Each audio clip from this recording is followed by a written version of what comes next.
গল্পের নাম বৃষ্টিস্নাত বাগান বিলাস। লেখিকা ফাতেহা নূর। পর্ব ৯। সকাল ৯টা। ইমতাহা উদাস মনে ছাদের দোলনায় বসে আছে। কালকে রাতের কাহিনীর পর ইসরায়েল সাহেব তাকে নিয়ে যাওয়ার জন্য অনেক কাহিনী করেছে।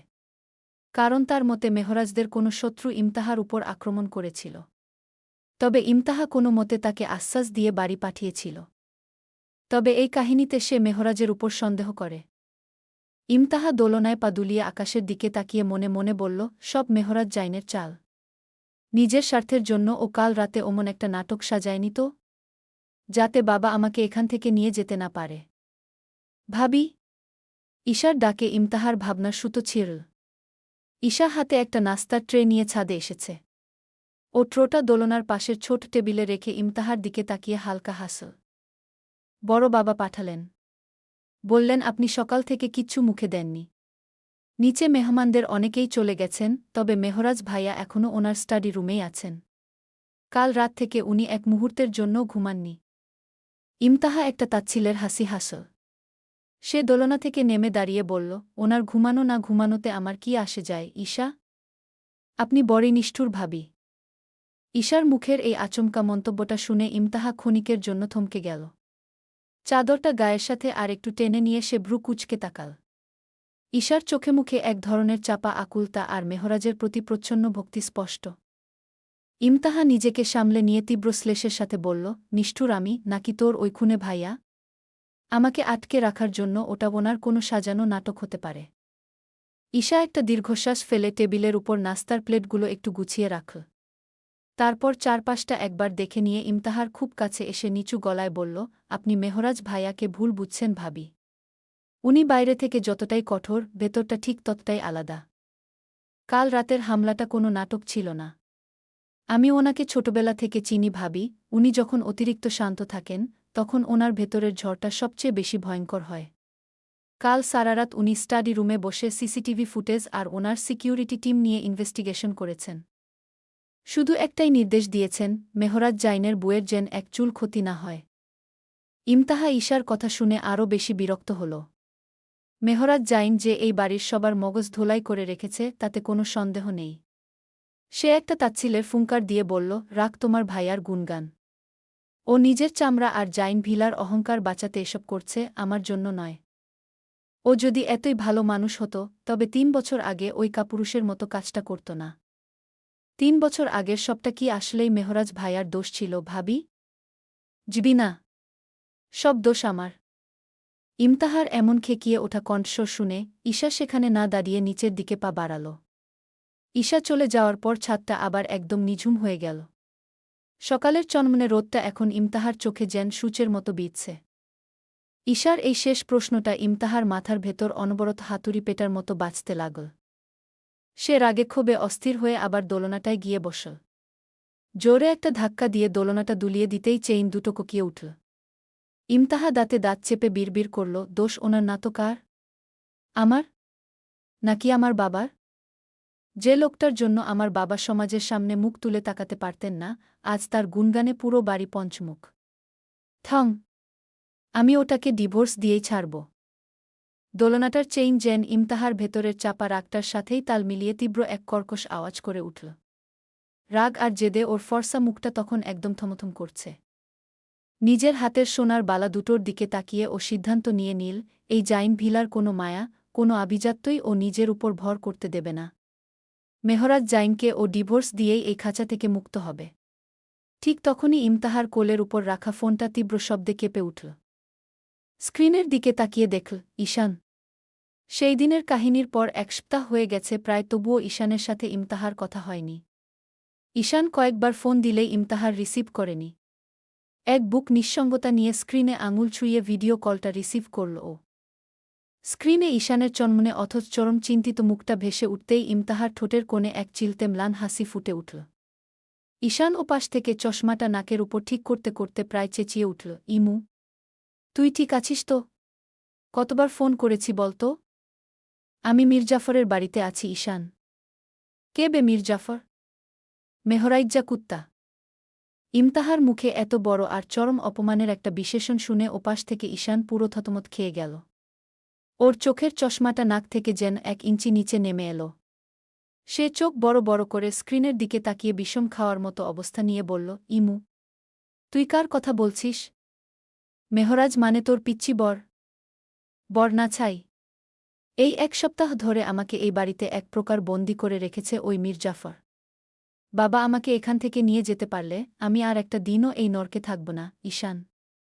আমি ওটাকে ডিভোর্স দিয়েই ছাড়ব। ঈশান ওপাশ থেকে গভীর এক চিন্তায় ডুবে গেল। সে আমতা আমতা করে বলল, কিন্তু ইমু, তুই যেভাবে রেগে আছিস, মেহরাজ জাইন তো যেমন তেমন লোক না।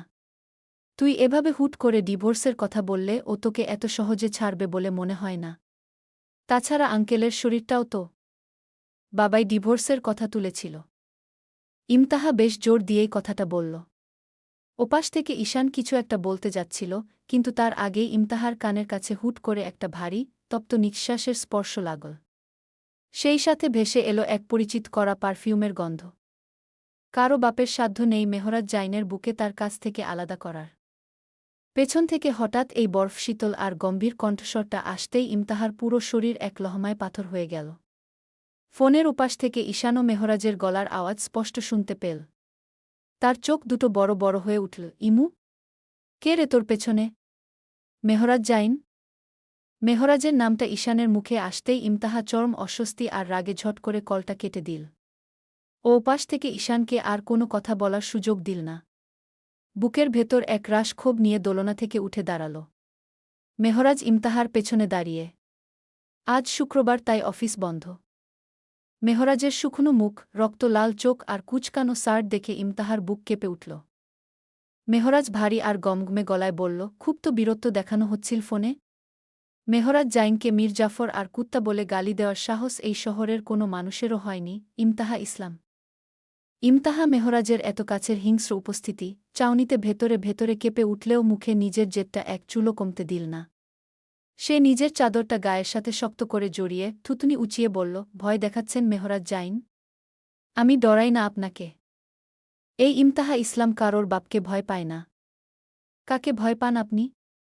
ইমতাহা কিছু বলার সুযোগ পাওয়ার আগেই মেহরাজ আরও এক কদম এগিয়ে এল। ওর রক্তলাল চোখ দুটোতে তখন এক ভয়ঙ্কর, আদিম হিংস্রতা খেলা করছে। 1 সপ্তাহের বিনিদ্র রজনী আর ভেতরের চেপে রাখা ক্ষোভ ওর অবয়বকে যেন কোনো এক নিষ্ঠুর জল্লাদের মতো ফুটিয়ে তুলেছে। মেহরাজ ইমতাহার এত কাছে এসে দাঁড়াল যে ওর কুচকানো ধূসর শার্টের কাপড়ের খসখসে শব্দটাও ইমতাহার কানে স্পষ্ট বাজল। ওর হাত দুটো পকেট থেকে বেরিয়ে এসে এক ঝটকায় ইমতাহার 2 কাঁধ শক্ত করে চেপে ধরল। লোহার মতো শক্ত সেই হাতের মুঠো। মেহরাজ ইমতাহাকে নিজের দিকে সামান্য ঝুঁকিয়ে নিয়ে দাঁতে দাঁত চেপে অত্যন্ত নিচু অথচ তীক্ষ্ণ স্বরে বলল, কারো বাপকে ভয় পান না, তাই তো? মেহরাজ জাইনকেও পরোয়া করেন না? তাহলে এই যে আমার হাতের ছোঁয়ায় আপনার পুরো শরীর কাঁপছে, চোখের মণি দুটো ভয়ে চঞ্চল হয়ে উঠেছে, এটা কি, মিসেস ইমতাহা? ইমতাহা খেকিয়ে উঠল, ছাড়ুন আমাকে। হাত সরান বলছি। আপনার এই নোংরা আভিজাত্য আর গায়ের জোর অন্য কোথাও গিয়ে দেখাবেন। হাত সরাব? নাও সরালাম। বলে মেহরাজ সত্যি ইমতাহার কাঁধ থেকে হাত সরিয়ে নিল। তারপর পাশের দোলনায় বসে পড়ল। ভালোবাসেন? হুহ। প্রমাণ করেন। কিভাবে? আমাকে ডিভোর্স দিয়ে। আচ্ছা। সহজভাবে এই কথাটা বলে মেহরাজ দোলনা থেকে উঠে নিচে চলে গেল। আর পেছনে রেখে গেল বিস্ময় স্তব্ধ হয়ে থাকা ইমতাহাকে। বাসার পরিস্থিতি থমথমে। দুপুরের খাবার খাওয়ার জন্য মেহরাজ নিচে নামে। মিরাজ সাহেব আর আবরাজ টেবিলে বসে আছে। কালকের ঘটনায় সবারই মুখ কাটা। টেবিলের উপর চামচ আর কাচের বাটির ঠুনঠুন শব্দ ছাড়া আর কোনো আওয়াজ নেই। পুরো ডাইনিং স্পেসটা জুড়ে এক অখণ্ড, ভারী নীরবতা। মিরাজ সাহেব গম্ভীর মুখে ভাতের বাটিটা নিজের দিকে টেনে নিলেন। ওনার মুখের চামড়া চিন্তায় কুঁচকে আছে। পাশে বসা আবরাজ একদম নিশ্চুপ। যে ছেলে 24 ঘণ্টা বাড়ি মাথায় করে রাখত, কাল রাতের পর থেকে তার চপলতা যেন এক নিমেষে কর্পূরের মতো উড়ে গেছে। ওনারা দুজনেই জানেন, কাল রাতে যা ঘটেছে তা সাধারণ কোনো চুরি বা ডাকাতির চেষ্টা ছিল না, ওটা ছিল জাইন পরিবারের উপর সরাসরি এক প্রকাশ্য যুদ্ধ ঘোষণা। মেহরাজ এসে নিজের নির্দিষ্ট চেয়ারটায় বসতেই মিরাজ সাহেব ওর দিকে তাকাল। ওনার চোখ দুটোতে হাজারটা প্রশ্ন খেলা করলেও বড় ছেলের মুখের দিকে তাকিয়ে কিছু জিজ্ঞেস করার সাহস পেলেন না। আবরাজ আলতো করে ভাতের প্লেটে হাত দিয়ে মেহরাজের দিকে এক পলক তাকাল। ওর শুকনো মুখ আর চোখের নিচে জমে থাকা কালচে দাগ দেখে আবরাজের বুকের ভেতরটা মোচড় দিয়ে উঠল। মিরাজ সাহেব গলা খাকারি দিয়ে নীরবতা ভাঙলেন। মেহরাজ, সিকিউরিটি ইনচার্জের সাথে কথা হয়েছে? সিসিটিভি ফুটেজে কি কিছু পাওয়া গেল? মেহরাজ প্লেটে অল্প একটু ভাত নিতে নিতে নিস্পৃহ গলায় বলল, ফুটেজ ডিলিট করার চেষ্টা করা হয়েছিল, কিন্তু আমাদের ব্যাকআপ সার্ভার থেকে আমি সব রিকভার করেছি। যারা এসেছিল তারা পেশাদার খুনি। আর তাদের টার্গেট কে ছিল সেটাও আমি জেনে গেছি। কারা ওরা মেহরাজ? আবরাজ এবার আর নিজেকে ধরে রাখতে না পেরে একটু উত্তেজিত হয়ে প্রশ্ন করল, আমাদের সাথে কার এত বড় শত্রুতা যে বাড়িতে এসে হামলা চালায়? আমি দেখে নিব। তোমরা চিন্তা করো না। তখনই সিঁড়ি দিয়ে ধূপধাপ পা ফেলে ইমতাহা এসে চেয়ার টেনে টেবিলে বসে পড়ল। ইমতাহার এমন আকস্মিক আর মারকুটে ভঙ্গিতে এসে বসা দেখে ডাইনিং টেবিলের থমথমে নীরবতা যেন এক ঝটকায় কাচের মতো ভেঙে চুরমার হয়ে গেল। চেয়ারটা মেঝের সাথে ঘষা খেয়ে একটা কর্কশ শব্দ তুল, যা এই গম্ভীর পরিবেশে বড্ড বেমানান ঠেকল। মিরাজ সাহেব আর আবরাজ দুজনেই ভাতের লোকমা মুখে তুলতে গিয়ে হাত থামিয়ে দিলেন। দু জোড়া চোখ বিস্ময় আর অস্বস্তি নিয়ে তাকাল ইমতাহার দিকে। ইমতাহা কারো দিকে তাকাল না। সে টেবিলের উপর রাখা জলের জগটা এক ঝটকায় নিজের দিকে টেনে নিল। কাচের গ্লাসে সশব্দে জল ঢালতে ঢালতে ও আর চোখে একবার মেহরাজের দিকে তাকাল। মেহরাজ তখনও ঠিক আগের মতোই নির্বিকার। ইমতাহার এই ধূপধাপ আগমন ওনার প্লেটে থাকা ভাতের লোকমায় কোনো পরিবর্তন আনতে পারল না। ইমতাহা পানি খেয়ে প্লেটে ভর্তি করে ভাত আর মাংসের তরকারি নিয়ে তাড়াহুড়া করে খেতে লাগল। ইমতাহার এমন তাড়াহুড়ো করে প্লেট ভর্তি ভাত আর মাংসের তরকারি নিয়ে গপগপ করে খেতে থাকে। এটা দেখে মিরাজ সাহেব আর আবরাজ হাঁ করে তাকিয়ে রইল। মিরাজ সাহেব আর আবরাজ বড় বড় চোখ করে একবার ইমতাহার দিকে আর একবার মেহরাজের দিকে তাকাচ্ছে। কিন্তু মেহরাজ ঠিক আগের মতোই নির্বিকার, পাথরের মতো শান্ত। ওর প্লেটে থাকা ভাতের লোকমায় কোনো তাড়াহুড়ো নেই, বরং চিবানোর গতি অত্যন্ত ধীর আর মাপা।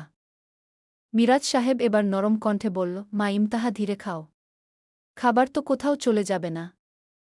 মিরাজ সাহেবের এই স্নেহমাখা আকুল কণ্ঠস্বর শুনে ইমতাহা ক্ষণিকের জন্য একটু থামল। মুখের ভেতর থাকা ভাতের লোকমাটা গিলে ও প্লেট থেকে চোখ তুলে ওনার দিকে তাকাল। মিরাজ সাহেবের চোখে এক অদ্ভুত মায়া আর একরাশ দুশ্চিন্তা স্পষ্ট।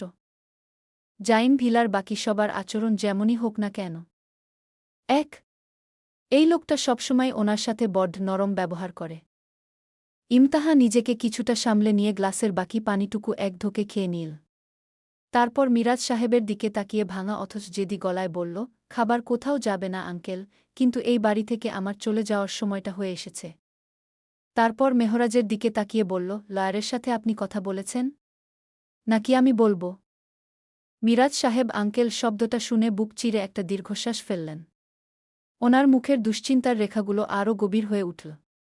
বুঝতে পারলেন এই মেয়ে জাইন ভিলার সব সম্পর্ক এক ঝটকায় ছিন্ন করার জন্য মনে মনে কতটা মরিয়া হয়ে উঠেছে। আবরাজ হাতের চামচটা প্লেটে রেখে স্তম্ভিত হয়ে ইমতাহার দিকে তাকিয়ে রইল। মেহরাজ তখনও ওর প্লেটের দিকে তাকিয়ে শান্তভাবে শেষ লোকমাটা মুখে দিচ্ছিল। ইমতাহার এমন সরাসরি আক্রমণেও ওর অবয়বে কোনো তাড়াহুড়ো বা অস্থিরতা প্রকাশ পেল না। ও ধীরস্থিরভাবে চিবানো শেষ করে জলের গ্লাসটা তুলে এক চুমুক খেল। তারপর টিস্যু দিয়ে মুখটা নিখুঁতভাবে মুছে ওর সেই রক্তলাল চোখ দুটো ধীর গতিতে তুলে সরাসরি স্থির করল ইমতাহার জেদি মুখের উপর। মেহরাজ চেয়ারে সামান্য হেলান দিয়ে বসে অত্যন্ত নিচু, গম্ভীর আর গমগমে গলায় বলল, মেহরাজ জাইনের সাথে কথা বলার জন্য কোনো লয়ারকে আলাদা করে অ্যাপয়েন্টমেন্ট নিতে হয় না, ইমতাহা ইসলাম। আমি কথা বলেছি। ইমতাহা নিজের হাতের মুঠোটা শক্ত করে টেবিলের উপর চেপে ধরল। ওর এই নির্বিকার অহংকার ওর সহ্য হচ্ছে না। সে থুতুনি উঁচিয়ে জিভ মেশানো গলায় বলল, তাহলে এত কথা না বাড়িয়ে কাজটা করেই ফেলুন না। আজ বিকেলের মধ্যেই পেপার রেডি করে আমার সামনে নিয়ে আসুন। আমি সই করে এই খাঁচা থেকে চিরতরে মুক্তি চাই। 5 মাস সময় লাগবে। জানি আমি। এই 5 মাস আমি বাবার বাসায় থাকব। তারপর আপনি আপনার রাস্তায় আর আমি আমার রাস্তায়। যাচ্ছি কাপড় গোছাতে। বলেই ইমতাহা ধূপধাপ পা ফেলে উপরে চলে গেল। ওদের কথার মাঝেই মিরাজ সাহেব তার রুমে চলে গেছে। ইমতাহাকে আটকানোর মতো সাহস তার নেই। টেবিলে এখন আবরাজ আর মেহরাজ ব্যতীত কেউই নেই। আবরাজ ওর নিজের প্লেটের খাবারগুলো অর্ধেক ছোঁয়া, অর্ধেক অছোয়া অবস্থাতেই পড়ে আছে। সে অত্যন্ত অপরাধী আর ব্যথিত চোখে মেহরাজের দিকে তাকাল। মেহরাজ তখনও ওভাবেই চেয়ারে হেলান দিয়ে বসে আছে। ওর ফর্সা কপালে কয়েকটা কুঞ্চন রেখা স্পষ্ট, দুই চোখের কোণে এক সপ্তাহের বিনিদ্র রজনীর ক্লান্তি আর ভেতরের সেই ভয়ঙ্কর ঝড়টা এখন যেন এক জমাট বাঁধা বরফে রূপ নিয়েছে। ওনার ডান হাতের আঙুলগুলো টেবিলের কাঠের উপর আলতো করে চেপে ধরা, যেখানে নখের ডগাগুলো রাগে আর ক্ষোভে সাদা হয়ে উঠেছে। আবরাজ খুব নিচু গলায় প্রায় ফিসফিস করে বলল, ভাইয়া তুমি কি সত্যিই ওনাকে চলে যেতে দেবে? শোন বজ্র, মায়া মানুষ সে। সমাজের তিক্ত বাক্যে আর মা বাবার বোঝা হয়ে থাকতে থাকতে হাঁপিয়ে গেলে আবার আমার কাছেই আসবে। একটা ডিভোর্সি মেয়ে কখনোই সমাজে মাথা উঁচু করে চলতে পারে না। তাছাড়া ও গেলে আমার বাল ছিঁড়বে। দুদিন পর সুরসুর করে আমার পায়ে এসে পড়বে। বলে মেহরাজ সিঁড়ির দিকে গেল। আবরাজ পেছন থেকে বলল, ওকে ছাড়া থাকতে পারবে? মেহরাজ থমকে দাঁড়ায়। তারপর পেছনে না তাকিয়ে গম্ভীর কণ্ঠে বলল, হুম। তারপর সিঁড়ি বেয়ে চলে গেল। আবরাজ বড় ভাইয়ের দিকে তাকাল।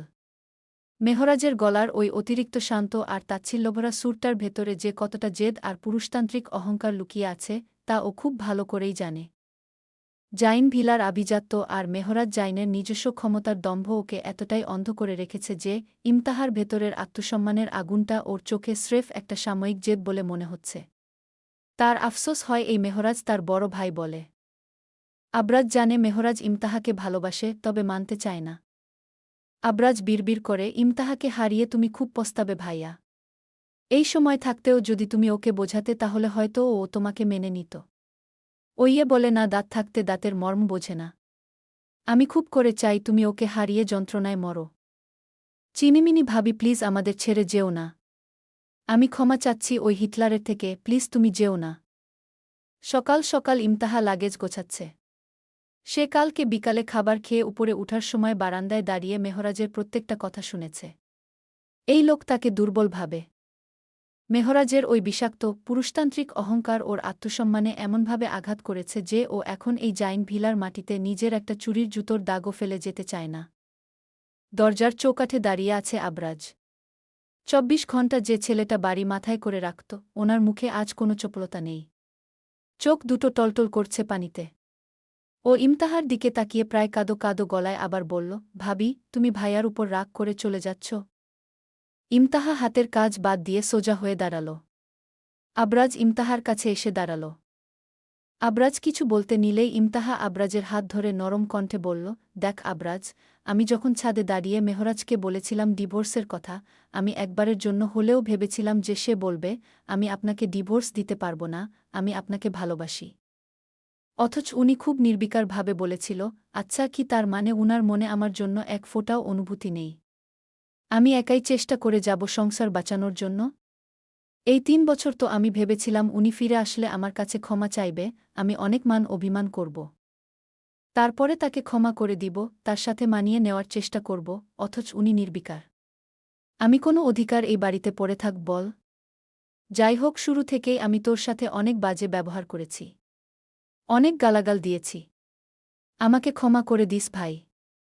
আমার কোনো ভাইবোন নেই, তবে তোকে পেয়ে আমি ভেবেছিলাম এ যেন আমার মায়ের পেটের ভাই। আমি থাকতে পারব না। I am sorry Abraz. আমি তোর ভালো ভাবি হয়ে উঠতে পারিনি। ইমতাহার কথাগুলো শেষ হতে না হতেই আবরাজের চোখ থেকে টপটপ করে পানি গড়িয়ে পড়ল। চোখে থাকা গ্লাস চশমার কাচটা মুহূর্তে ঝাপসা হয়ে আসতেই সে এক ঝটকায় চশমাটা খুলে শার্টের হাতায় চোখ মুছল। ইমতাহার হাত দুটোকে নিজের ২ হাতের মুঠোয় শক্ত করে চেপে ধরে ও বাচ্চাদের মতো ডুকরে কেঁদে উঠল। এসব তুমি কি বলছ চিনিমিনি ভাবি? তুমি এই বাড়ির সেরা ভাবি। সত্যি বলছি, তুমি আসার পর আমি ভেবেছিলাম যাক, এই হিটলারের রাজত্বে এবার অন্তত আমার দলে কথা বলার মতো একটা মানুষ এলো। তুমি আমাকে বকেছ, তাতে কি হয়েছে? বিপদ ছাড়া বড় বোনেরা বুঝি ভাইদের শাসন করে না? আবরাজের এই কান্নামিশ্রিত চপলতায় ইমতাহার পাথুরে শক্ত মুখের কোণেও এক চিলতে ম্লান বেদনার হাসি ফুটে উঠল। বুকের ভেতরটা মোচড় দিয়ে উঠলেও ও নিজেকে শক্ত রাখল। আলতো করে আবরাজের মাথাটা নিজের কাঁধে টেনে নিয়ে ওনার পিঠে হাত বুলাল। এই জাইন ভিলার পুরোটা পরিবেশ বিষাক্ত আর অহংকারে ভরা হতে পারে, কিন্তু এই ছেলেটার মনটা একদম কাচের মতো পরিষ্কার। ইমতাহা আবরাজকে সামান্য সরিয়ে দিয়ে ওনার চোখের জল মুছে দিল। তারপর একটা দীর্ঘশ্বাস ফেলে সুটকেসের চেইনটা টেনে লক করতে করতে বলল, কান্নাকাটি বন্ধ কর আবরাজ। আমি তো চিরতরে মরে যাচ্ছি না। তোর বাড়ি থেকে আমাদের বাসা 1 ঘন্টা দূরত্বে। বাইক নিয়ে চলে আসবি আমার কথা মনে পড়লে। সুটকেস নিচে রেখে আবার বলল, মেহরাজ জাইনরা কাউকে ভালোবাসতে জানে না, ওরা শুধু শাসন করতে জানে, বন্দি করতে জানে। ও আমাকে দুর্বল ভাবে তো? এই 5টা মাসে ও দেখবে ইমতাহা ইসলাম মেহরাজ জাইনের আভিজাত্যের পরোয়া ছাড়াও সমাজে কতটা মাথা উঁচু করে বাঁচতে পারে। করিডোরে ভারী বুটের চেনা শব্দ আর সাথে এক অপরিচিত মানুষের পায়ের আওয়াজ পাওয়া গেল। বাতাসে পলকেই ছড়িয়ে পড়ল মেহরাজের সেই করা চেনা পারফিউমের সুবাস। আবরাজ চট করে দরজার দিকে তাকাতেই দেখল মেহরাজ দরজার ঠিক মাঝখানে এসে দাঁড়িয়েছে। ওর পরনে একটা কুচকুচে কালো শার্ট, হাতা দুটো কবজি পর্যন্ত নিখুঁতভাবে বোতাম আটকানো। 1 সপ্তাহের বিনিদ্র রজনীর ক্লান্তি ওনার অবয়বকে যেন আরও বেশি কঠোর আর নিষ্ঠুর করে তুলেছে। মেহরাজের পাশে একটা লোক ও তার পিছু পিছু এসে দরজার সামনে দাঁড়িয়েছে। পোশাকের ধরন দেখে মনে হচ্ছে কোনো লায়ার হবে। ওনার হাতে একটি কালো চামড়ার ফাইল। মেহরাজ ঘরের ভেতরে পা না বাড়িয়ে দরজার বাইরে থেকেই অত্যন্ত নিচু, বরফশীতল আর গম্ভীর গলায় আবরাজের দিকে তাকিয়ে বলল, আবরাজ, তুমি এখন নিচে যাও। লয়ারের সাথে ওনার কিছু জরুরি কথা আছে। আবরাজ মেহরাজের দিকে এক পলক তীব্র ক্ষোভ আর কষ্ট মেশানো দৃষ্টিতে তাকাল। তারপর গটগট শব্দ করে চলে গেল। আবরাজ চলে যাওয়ার পর পুরো ঘরটায় এক অখণ্ড, ভারী নীরবতা নেমে এল। মেহরাজ এবার ইমতাহার দিকে তাকাল। ওনার রক্তলাল চোখ দুটোতে আজ কোনো রাগ নেই, আছে এক বুক ভাঙা অহংকার আর তাচ্ছিল্য। ও ব্যারিস্টার আসাদকে উদ্দেশ্য করে বলল, আসাদ সাহেব, মিসেস ইমতাহা ইসলামকে ওনার অধিকার আর আইনি প্রক্রিয়াগুলো বুঝিয়ে দিন। উনি আজই ওনার বাবার বাড়ি চলে যাচ্ছেন। ব্যারিস্টার আসাদ সাহেব গম্ভীর মুখে ঘরের সোফাটায় বসলেন এবং ফাইল থেকে ডিভোর্সের ড্রাফট পেপারগুলো বের করলেন। ইমতাহা কোনো মাথায় কাপড় দিয়ে থমথমে মুখে বসে। আসাদ সাহেব চশমাটা নাকের উপর ঠিক করে ইমতাহার দিকে তাকিয়ে অত্যন্ত পেশাদার গলায় বললেন, মিসেস ইমতাহা, মেহরাজ সাহেবের নির্দেশে আমি পেপারস রেডি করেছি। এখানে মিউচুয়াল সেপারেশনের কথা বলা হয়েছে, যার মেয়াদ থাকবে 5 মাস। কিন্তু সই করার আগে আইনি নিয়ম অনুযায়ী আমাকে আপনাকে কিছু প্রশ্ন করতে হবে। ইমতাহা মেহরাজের দিকে একবার আর চোখে তাকিয়ে সোজা আসাদ সাহেবের চোখের দিকে চাইল। ও শক্ত গলায় বলল, বলুন, কি জানতে চান? আসাদ সাহেব কাগজগুলো একটু উল্টেপাল্টে নিয়ে জিজ্ঞেস করলেন, প্রথমত, এই ডিভোর্সের সিদ্ধান্ত কি সম্পূর্ণ আপনার নিজের? আপনার উপর কি কোনো মানসিক বা শারীরিক চাপ প্রয়োগ করা হয়েছে? কারণ মেহরাজ জাইনের মতো প্রোফাইলড পার্সনের ডিভোর্স কেসে কোনো ধরনের জোর-জুলুমের অভিযোগ থাকলে পরবর্তীতে তা লিগ্যাল ইস্যু তৈরি করতে পারে। সিদ্ধান্তটা 100% আমার। আসাদ সাহেব একটু ইতস্তত করে মেহরাজের দিকে তাকালেন। মেহরাজ তখনও দরজার পাশে হাত আড়াআড়ি করে দেয়ালের সাথে হেলান দিয়ে দাঁড়িয়ে আছে। ওর পাথুরে মুখ দেখে বোঝার উপায় নেই ভেতরে কি চলছে। আসাদ সাহেব আবার ইমতাহার দিকে ফিরে দ্বিতীয় প্রশ্নটা করলেন, আইন অনুযায়ী, এই 5 মাসের সেপারেশন পিরিয়ডে আপনি মেহরাজ সাহেবের থেকে কোনো ভরণপোষণ বা কোনো ফাইন্যান্সিয়াল সেটেলমেন্ট দাবি করছেন কিনা? বিবাহবিচ্ছেদের পর জাইন পরিবারের সম্পত্তির উপর আপনার কোনো দাবি থাকবে? ব্যারিস্টার সাহেব, মেহরাজ জাইনকে গিয়ে বলুন ওনার নোংরা আভিজাত্য আর টাকার অহংকার উনি যেন নিজের পকেটেই রেখে দেন। ইমতাহা ইসলাম কোনোদিন ওনার 1 ফোঁটা দয়ার পরোয়া করেনি, আর ওনার ওই বিষাক্ত সম্পত্তির 1 আনাও আমার চাই না।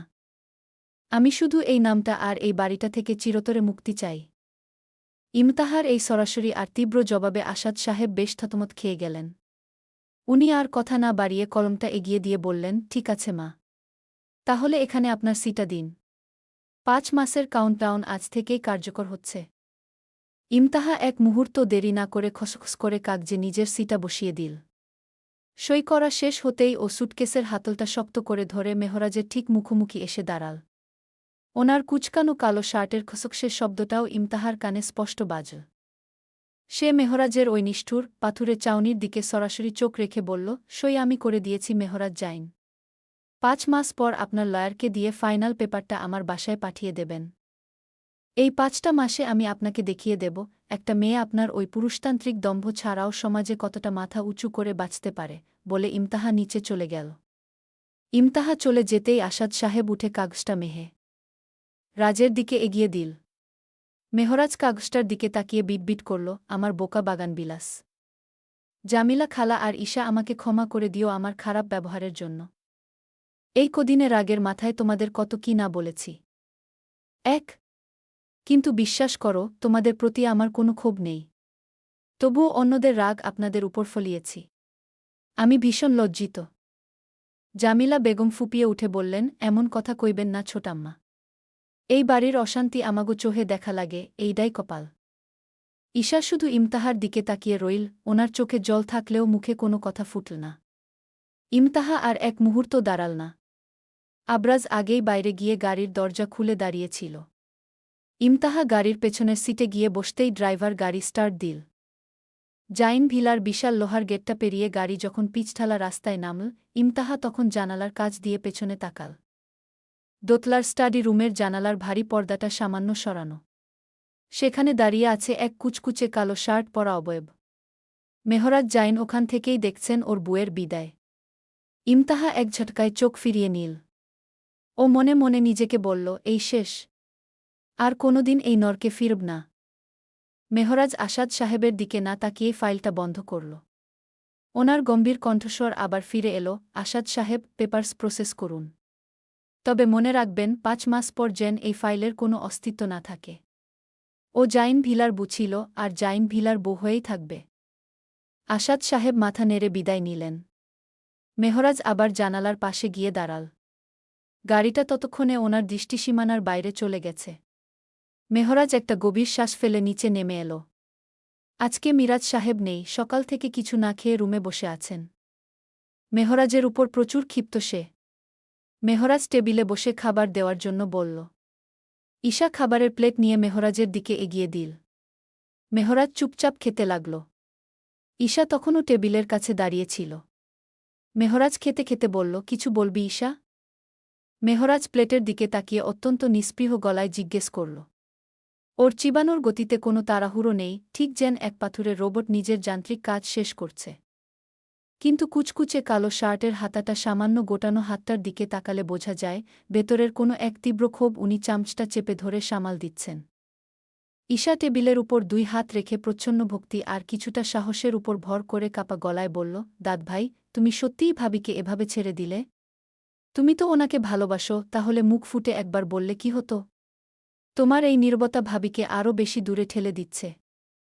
মেহরাজ খাবার খাওয়া থামিয়ে ভ্রু কুঁচকে ঈশার দিকে তাকিয়ে বলল, তোকে কে বলল আমি ওকে ভালোবাসি? ঈশা একটু ইতস্তত করে মিনমিনিয়ে বলল, সেই দিন আমার ঘুম আসছিল না বলে ছাদে গিয়েছিলাম। তো তোমার আর আবরাজ ভাইয়ার সব কথা শুনেছি। মেহরাজ ঈশার কথা শুনে এক মুহূর্তের জন্য যেন স্থবির হয়ে গেল। মুখের কাছে তুলে ধরা ভাতের লোকমাটা ওভাবেই থমকে রইল মাঝপথে। তীক্ষ্ণ দৃষ্টিতে ঈশার দিকে তাকাল। তীক্ষ্ণ আর বরফশীতল সেই চাউনি দেখে ঈশা ভয়ে এক কদম পিছিয়ে গেল, 2 হাত দিয়ে গায়ের ওড়নাটা শক্ত করে চেপে ধরল। মেহরাজ হাতের লোকমাটা প্লেটে নামিয়ে রাখল। তারপর টেবিলের উপর রাখা কাচের গ্লাসটা তুলে এক চুমুকে সবটুকু জল খেয়ে নিল। টিস্যু দিয়ে নিখুঁতভাবে মুখটা মুছে উঠে দাঁড়াল। ঈশা ভয় পেয়ে কাঁপা কাঁপা কণ্ঠে বলল, আমি সরি দাদাভাই। মেহরাজ ঈশার মাথায় হাত রেখে নরম কণ্ঠে বলল, পাগলি মেয়ে, তোকে আমি বকেছি নাকি যে সরি বলছিস? মেহরাজের কণ্ঠস্বর আচমকা এতটা নরম হয়ে যাওয়ায় ঈশা যেন নিজের কানকেও বিশ্বাস করতে পারছিল না। বড় ভাইয়ের চোখের সেই শীতল পাথর যেন এক মুহূর্তের জন্য গলে গেল। মেহরাজ ঈশার মাথায় আলতো করে হাত বুলিয়ে দিতে দিতে শান্ত গলায় বলল, শোনা কথা সবসময় সত্যি হয় না রে পাগলি। আর তোর ওই চিনিমিনি ভাবি বড্ড অবুঝ। মেহরাজ একটা দীর্ঘশ্বাস ফেলে ধীর পায়ে ডাইনিং টেবিলের পাশের জানালার দিকে এগিয়ে গেল। ওর কুচকুচে কালো শার্টের হাতাটা কবজি পর্যন্ত নিখুঁতভাবে বোতাম আটকানো হাত দুটো এবার পকেটে গুজে দিলেন। জানালার বাইরে ধূসর রাস্তাটার দিকে তাকিয়ে ওনার চওড়া পিঠটা এক অদ্ভুত একাকিত্বে নুয়ে পড়ল।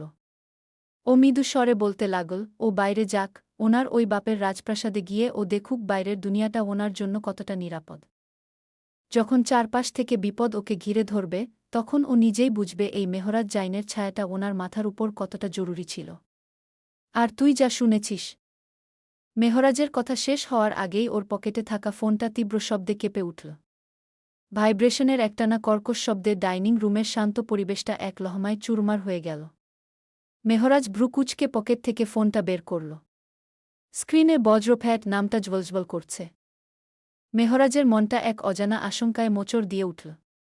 ওর রক্তলাল চোখ দুটো আরও একটু সংকুচিত হয়ে এল। এক সেকেন্ডও দেরি না করে মেহরাজ কলটা রিসিভ করে কানে তুলল। কিন্তু ওপাশ থেকে কোনো হ্যালো বা স্বাভাবিক কণ্ঠস্বর এল না। মেহরাজ ফোনটা কানে তুলতেই ওপাশ থেকে ভেসে এলো আবরাজের তীব্র, গোঙানির মতো কাপা কাপা গলা। ওর চঞ্চল ভাইটা যেন ঠিকমতো শ্বাসও নিতে পারছে না, ওনার গলার আওয়াজ কাঁপছে এক আদিম আতঙ্কে। ভাভাইয়া। আবরাজ ওপাশ থেকে ডুকরে কেঁদে উঠল। ওর কণ্ঠস্বরের কাঁপনি ফোনের স্পিকার ভেদ করে মেহরাজের কান অবধি আছড়ে পড়ল। মেহরাজ সোজা হয়ে দাঁড়িয়ে গেল, ওর চোয়াল শক্ত হয়ে উঠল। ও গম্ভীর, গমগমে গলায় ধমকের সুরে বলল, কি হয়েছে আবরাজ? স্পষ্ট করে বল। ভাইয়া। চিমিমিনি ভাবি। ভাবির গাড়ি। আবরাজ ওপাশ থেকে আর কথা বলতে পারছিল না, ওর দাঁতে দাঁত লাগার শব্দ পাওয়া যাচ্ছিল। সে ফুপিয়ে উঠে এক নিঃশ্বাসে বলল, গাড়িতে কেউ বম লাগিয়েছিল ভাই। আমরা ভাবির বাড়িতে পৌঁছে গেছিলাম, তখনই বিকটশব্দে আগুন লেগে গেছে গাড়িতে। আমরা ঢাকা মেডিকেলে আছি। মেহরাজের হাতের মুঠোয় থাকা ফোনটা ওভাবেই কানের কাছে জমে রইল। ওর পায়ের নিচের মেঝেটা যেন এক লহমায় শতভাগ শূন্যতায় রূপ নিল। মস্তিষ্কের সমস্ত শিরা উপশিরা যেন এক নিমেষে অসার হয়ে বরফ হয়ে জমাট বেঁধে গেল। কয়েক সেকেন্ডের জন্য পুরো ডাইনিং রুমটায় এক ভয়ঙ্কর, নিথর স্তব্ধতা নেমে এল। ঈশা মেহরাজের মুখের আকস্মিক পরিবর্তন দেখে ভয়ে নীল হয়ে গেল। ও কাপা গলায় জিজ্ঞেস করল, দাদাভাই? কি হয়েছে? আবরাজ ভাইয়া কি বলল? মেহরাজ ঈশার কোনো কথার জবাব দিল না। দৌড়ে বাড়ি থেকে বেরিয়ে গেল। গল্প ভালো লাগলে অবশ্যই একটা লাইক কমেন্ট করে যাবেন।